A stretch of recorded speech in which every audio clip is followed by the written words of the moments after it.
விஜய்க்கு செயல்பாடே கிடையாதுங்க. விஜய் செயல்பாடை பற்றி பேசிட்டு இருக்கு. என்ன செயல்பாடு பண்றாரு சொல்லுங்க. எல்லா திட்டம் என்ன திட்டம் அறிவிச்சிருக்காரு?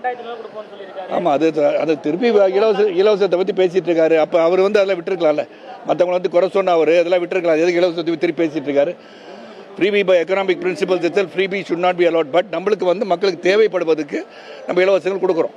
ஆனால் இவர் மட்டும் இந்த தேர்தல் அறிக்கை இலவசத்தை பற்றி பேச வேற எதுவும் சொல்ல வேண்டாம். புதிய கொள்கைகள், புதிய ஆட்சி முறை கொண்டு வருவோம் ஏதாச்சும் சொன்னார். ஒன்றும் சொல்லலையே. I don't like to talk about Vijay. யாரு ஃபர்ஸ்ட் ஆஃப் ஆல் ஊழல் ஆட்சி கொடுப்போம்னு அவர் சொல்லணும். வேற என்ன சொல்ல முடியும் அவரால்? என்ன சொல்ல முடியும் சொல்லுங்களேன்?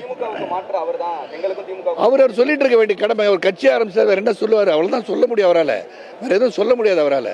Yes no policies. அவர் கொள்கைகள், கோட்பாடுகள் எதுவும் இல்லாத ஒரு மனிதன் அவர்.